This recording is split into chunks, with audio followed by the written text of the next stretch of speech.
Hello everyone. आज हम लोग बीएस नेगी का जो सेकंड चैप्टर है उसको कर रहे हैं। और ये जो सेकंड चैप्टर है उत्तराखंड राज्य प्रतीक चिन्ह है। ठीक है, तो उसका देख लेते हैं। शासकीय कार्यों में जिस चिन्ह का प्रयोग करते हैं उसे क्या बोलते हैं? राज्य चिन्ह कहते हैं। और जो उत्तराखंड का जो राज्य चिन्ह है वो हीरे के आकार या समचतुर्भुज जैसा प्रतीत होता है। और इस चिन्ह में क्या होता है कि 3 पर्वत चोटियाँ दिखाई देती है, जिसमें जो बीच वाली जो चोटी होती है ना, वो सबसे ऊंची चोटी होती है। और जिस पर क्या होता है कि अशोक की लाट अंकित होती है। ठीक है, और जो अशोक की लाट अंकित है ना, इसमें इसके नीचे जस्ट नीचे लिखा है संस्कृत भाषा में सत्यमेव जयते। क्वेश्चन, प्रीवियस ईयर क्वेश्चन है कि जो सत्यमेव जयते है कौन से उपनिषद से है? ठीक है, ये कौन से उपनिषद से? मुंडोको उपनिषद से है, लिया गया। ठीक है, फिर है राज्य चिन्ह की बीच वाले भाग में श्वेत पृष्ठ पर 4 जल धाराओं को नीले रंग में दिखाया गया। ठीक है, और जो ये 4 धाराएं हैं, जल धाराएं, ये किसको दर्शाती हैं? ये गंगा, यमुना, रामगंगा और काली नदियों को दर्शाती है। फिर है पृष्ठ का जो लाल रंग शहीद राज आंदोलनकारियों के रक्त का प्रतीक है। ठीक है, उसमें जो लाल रंग है वो क्या शो करता है? जो हमारे आंदोलनकारियों के रक्त को प्रतीत करता है। ठीक है, और इसमें श्वेत रंग की पृष्ठभूमि शांति प्रिय प्रवृत्ति वाले उत्तराखंड वासियों का प्रतीक है। ठीक है, ये पीस दिखाता है ना, श्वेत रंग।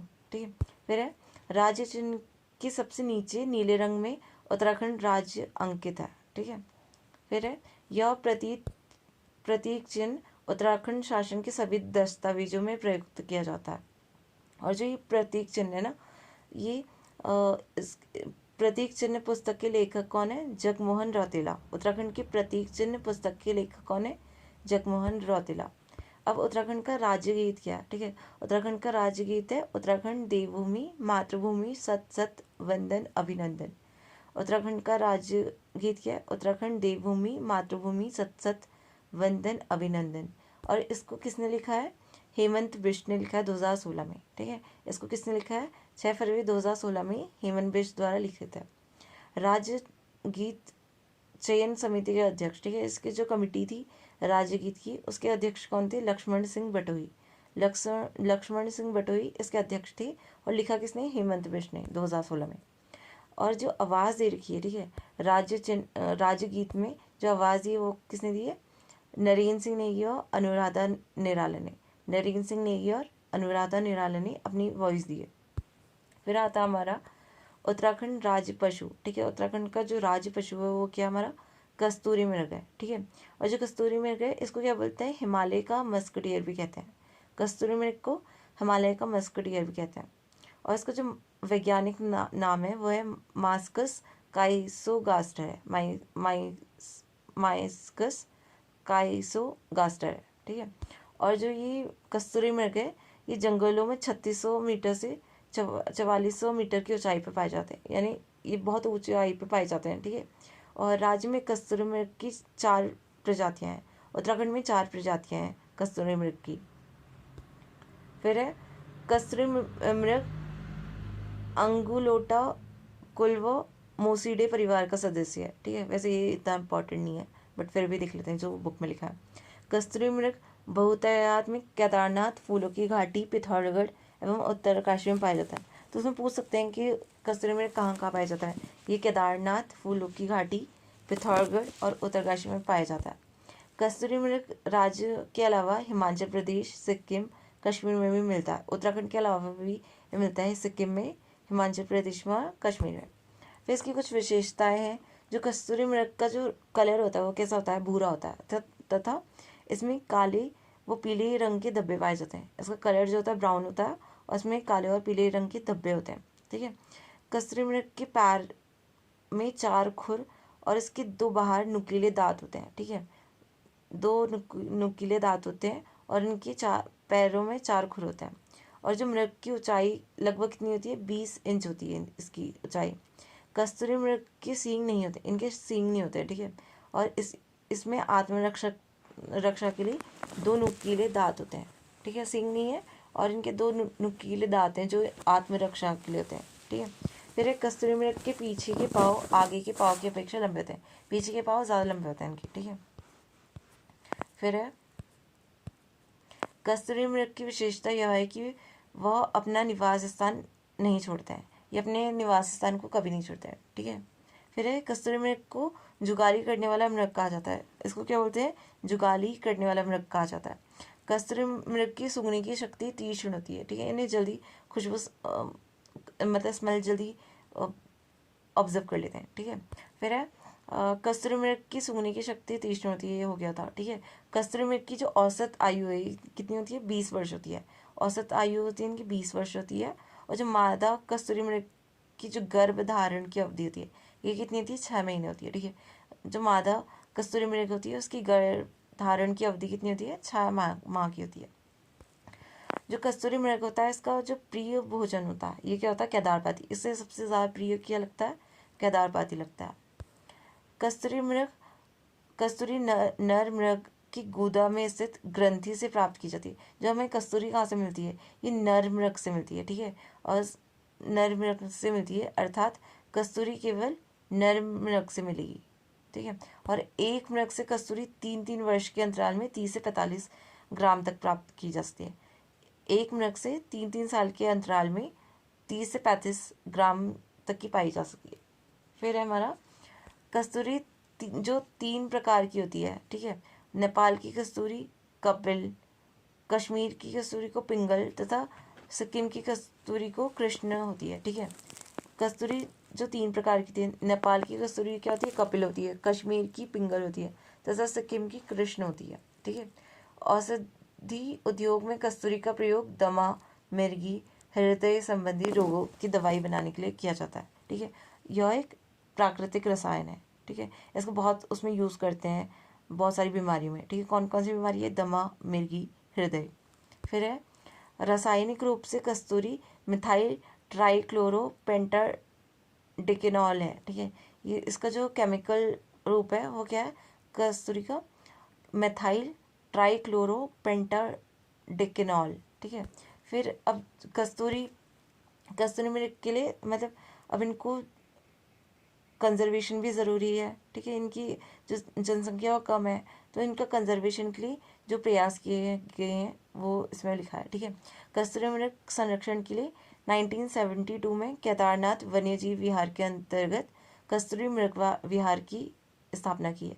कस्तूरी मृग विहार का है केदारनाथ वन्यजीव विहार की अंडर बना है, ठीक है, और ये कब बना था, 1972 में।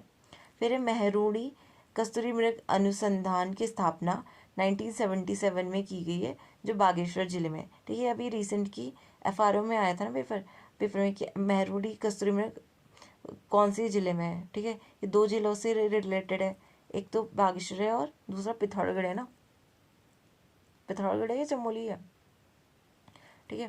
तो अगर इसमें एक होता ना कि बागेश्वर से तो हम बागेश्वर करते, बट लेकिन उसमें ऑप्शन में 2 चीज़ें थी, ठीक है। फिर है इसमें, अच्छा नहीं, पिथौरागढ़ ही था ना उसमें, बागेश्वर और पिथौरागढ़। फिर है हमारा सर्वाधिक मात्रा में कस्तूरी मृग अशकोट वन्य जीव अभयारण्य पिथौरागढ़ में पाए जाते हैं। सबसे ज़्यादा कस्तूरी मृग कहाँ पाए जाते हैं, अस्कोट वन्य जीव अभयारण्य, जो कहाँ पे हमारा पिथौरागढ़ में है, ठीक है। और जो हमारा अस्कोट वन्य जीव अभयारण्य है इसकी स्थापना कब की थी, 1986 में, ठीक है। सबसे ज़्यादा कहाँ मिलते हैं हमें, पिथौरागढ़ की अस्कोट वन्य जीव अभयारण्य में, जो बना था 1986 में। फिर है चमोली जिले में कारचूला खर्क में 1982 को कस्तूरी मृग प्रजनन एवं संरक्षण केंद्र की स्थापना की, ठीक है। जो ये कारचूला खर्क है ये कहाँ पे हमारा चमोली जिले में, यहाँ पे कस्तूरी मृग प्रजनन एवं संरक्षण केंद्र की स्थापना की गई है।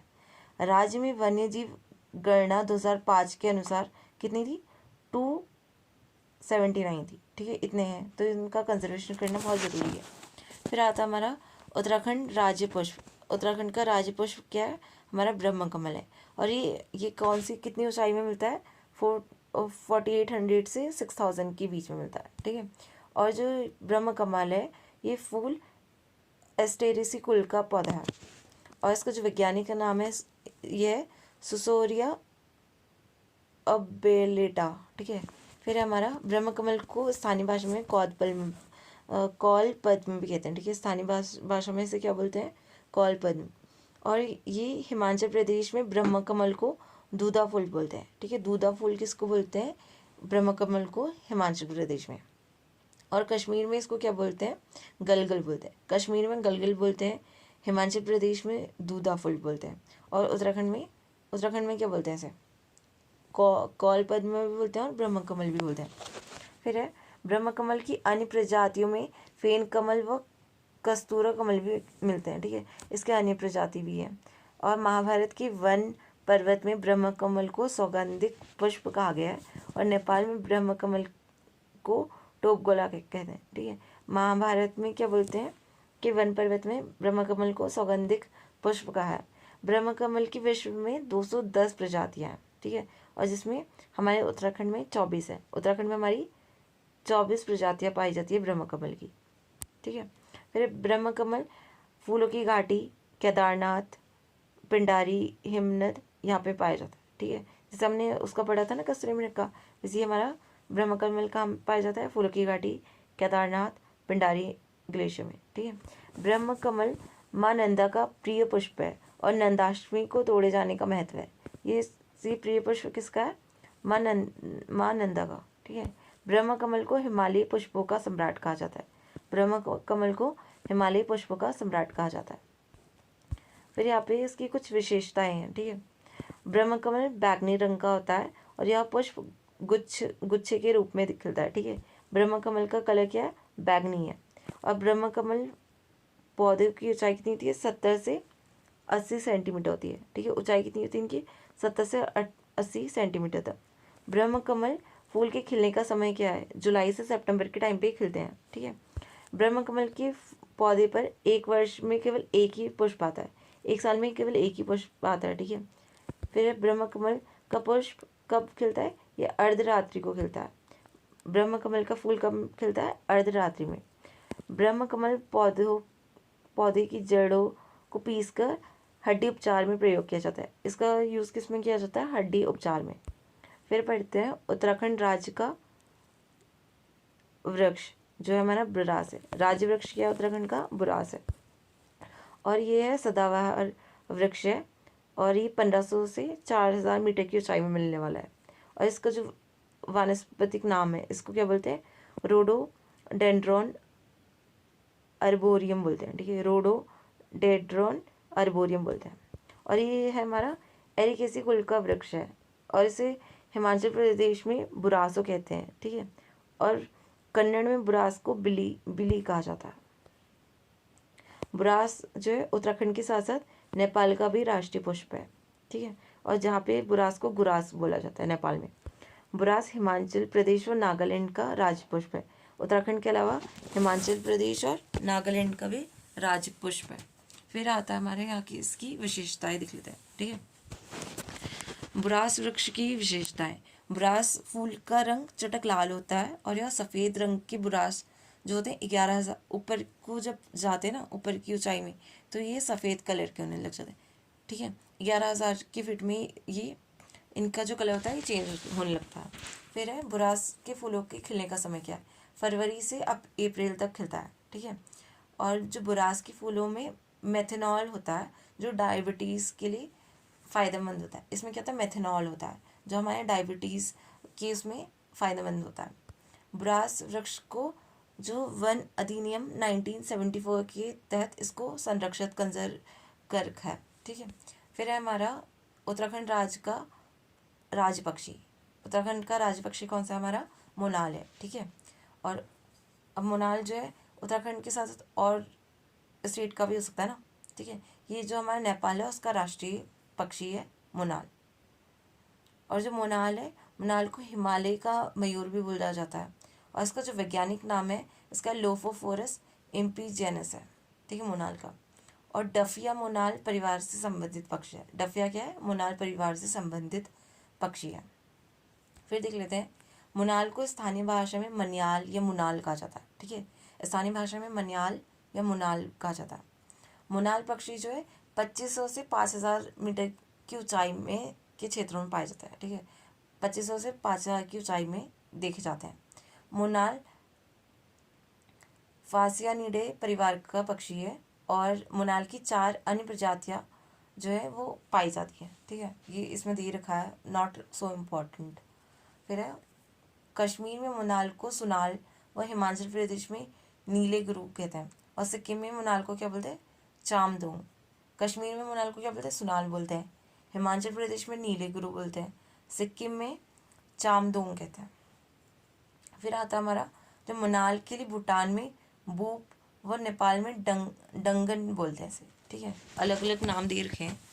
ये वैसे इतना इम्पोर्टेंट नहीं है, सिर्फ हमें ये पता होना चाहिए ये कहाँ मिलता है और इसके लिए कंजर्वेशन के लिए क्या बना है, क्या किस एक्ट के अंडर है, ऐसे करके कौन से शेड्यूल में आता है, ये सारी चीज़ें इंपॉर्टेंट है। राज्य के अलावा मोनाल असम, कश्मीर, हिमाचल व नेपाल में भी पाए जाते हैं, ठीक है। और मोनाल पक्षी की विशेषता क्या है, एक तो क्या है, ये घोंसला नहीं बनाते। मोनाल जो है घोंसला नहीं बनाती है, या किसी चट्टान या पेड़ की छेद में अंडे देती है, ठीक है। घोंसला नहीं बनाती है मोनाल। और जो नर मोनाल के सिर पर मोर की भांति कलगी होती है, ठीक है।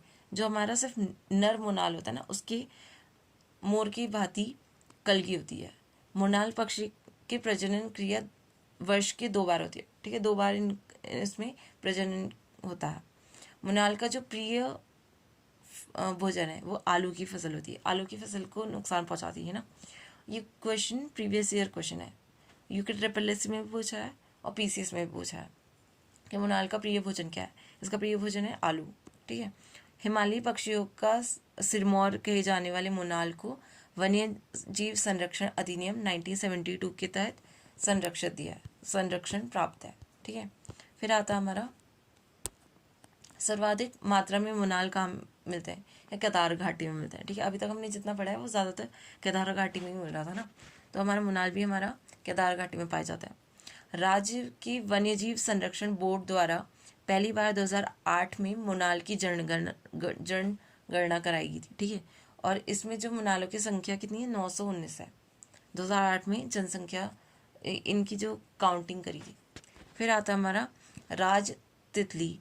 जो हमारी राज तितली है वो है वुली वेडेंट पिकॉक है, ठीक है। और इसको 7 नवंबर 2016 को कॉमन पिकॉक या लोक मोर को राज्य तितली घोषित किया है। 2016 में राज्य तितली घोषित किया, ठीक है।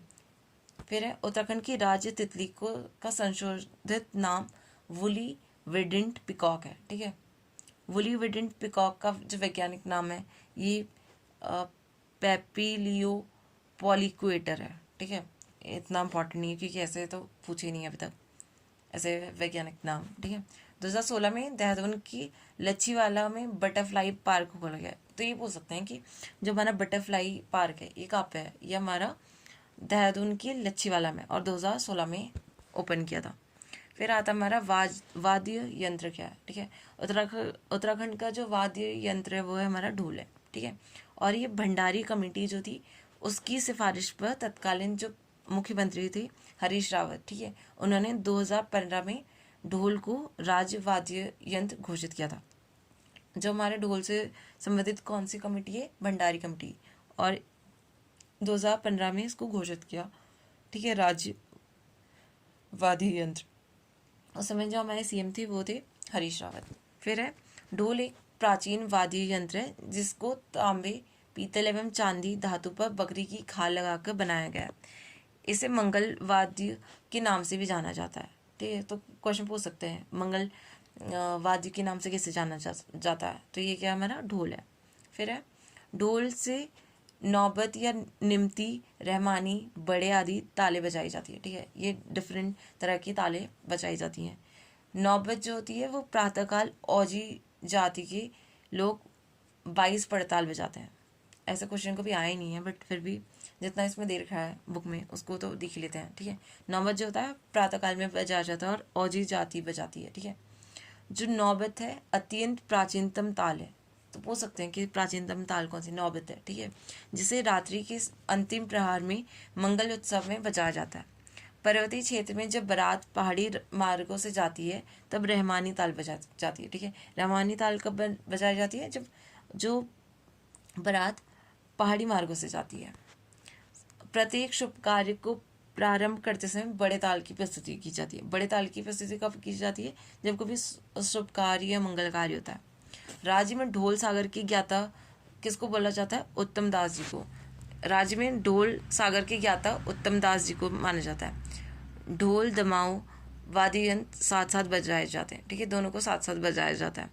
ढोल सागर पुस्तक में ढोल से संबंधित संगीत विद्या का वर्णन है, जिसकी मूल शब्दावली संस्कृत भाषा में, ठीक है।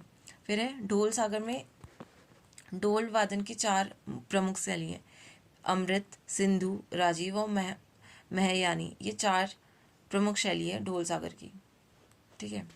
फिर है किसी देवता के रौद्र रूप को अभिव्यक्त करने के लिए धुयाल ताल बजाई जाती है, ठीक है। तो ऐसे पूछ सकते हैं कि धुयाल ताल किस लिए बजाई जाती है? ये देवता के रौद्र रूप को अभिव्यक्त करने के लिए बजाई जाती है। जैसे नरसिंह देवता होते हैं ना, ठीक है, उनकी उपासना और जो माँ काली है उनका रौद्र रूप अगर देखना है तो उस टाइम पे ये जो धुयाल ताल है इसको बजाई जाती है। आईने अकबरी में ढोल वाद्य यंत्र का उल्लेख मिलता है। आईने अकबरी में भी इसका उल्लेख मिलता है हमारे ढोल का, ठीक है। और जो राज्य ढोल संग्रहालय ये कहाँ पे हमारा? चमोली में। राज्य ढोल संग्रहालय कहाँ पे हमारा? चमोली में। फिर जो हमारा लास्ट है उत्तराखंड अन्य प्रतीक, ठीक है।